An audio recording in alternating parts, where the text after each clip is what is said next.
سلام بینندگان گرامی، برنامه خبری پیام نیوز است. در استودیو شهرت رحمت الله سرخط مهمترین خبرهای روز. اکادمی علمها مبلغها در خانه امان نیست، آورده در خزینه ماندیم. دانشجویان را مجبور کرده اند تا 60 سومانی برای کرته اطلس بیارند. درخواست عوف مادر جوانی بازار خریدی متهم شده از پرزیدنت. کامرانشاه اوستوپیریان از مخلصان خود و مردم تاجیکستان عذر پرسید. اکادمی علمهای تاجیکستان مبلغهای دزدی افشا شده در این نهاد را شرح داده گفته است که مبلغها را آورده در خزینه گذاشتیم. شروان عمرالدین سخنگوی اکادمی علمها در صحبت با سامانه تاج نیوز گفته است 625,000 سومانی در مدت 3 سال اخیر در اکادمی علمها بوده است که پالاتای حساب در پی یک سنجش آشکار کرده است، اما این مبلغها فعلا برقرار کرده شدند و در خزینه نگهداری می شوند. این پولهای برقرار شده اکادمی علمها را کارمندان به خانهشان نبردند. این پولها در خزینه اکادمی علمها ایستاده است. در نظر است برای تعمیر انشاءات در اکادمی علمها صرف خواهند شد. از گفته سخنگوی اکادمی علمها برمی آید که پولهای دزدیده شده بعد آشکار شدنشان از طرف مقامات ذی‌دخل برقرار کرده شده اند، یعنی دزدها پولهای دزدیدهشان را برگردانده اند. اما این نهاد والا مقام علمی که از نام سخنگویش مقاله های تهمت‌آمیز می نویسد کوشش نکرده است تا شرحش منطقی شود، چون در دوام صحبت شروان عمرالدین می گوید مبلغها را کارمندان اکادمی به خانه‌شان نبرده اند. این پولها در خزینه اکادمی ایستاده اند.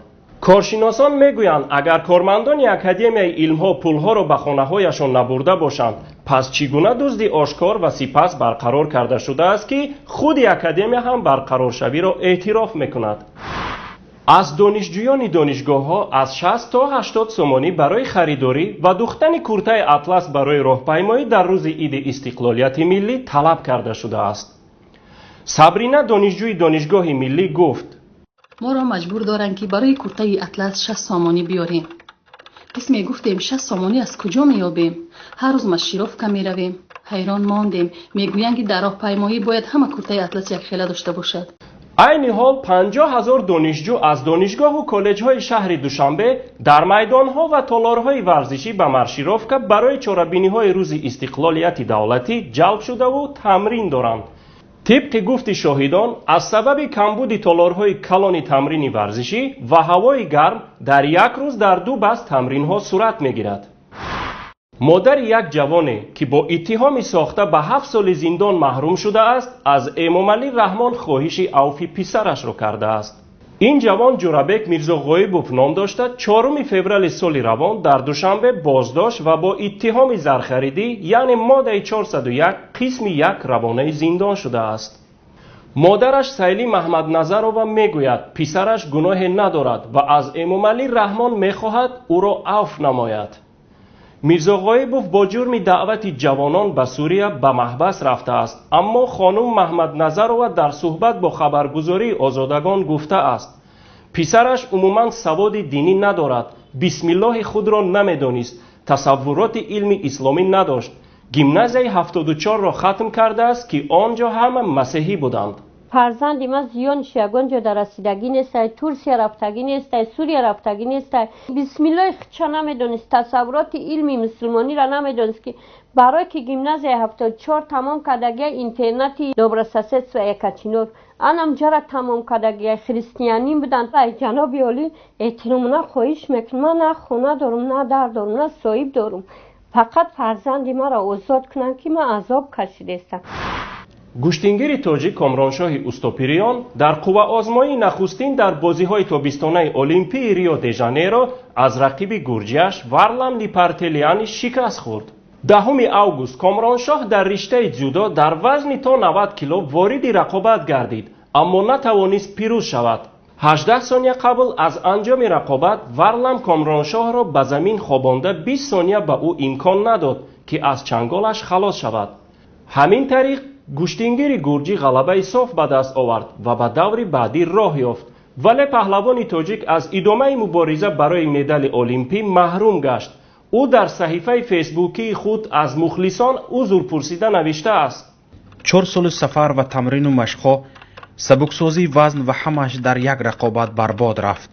من از تمام مردم تاجیکستان عذر میپرسم. من از عهده کار نبرآمدم و خود را سفید کردنی نیستم. من قوا آزمایی را باختم.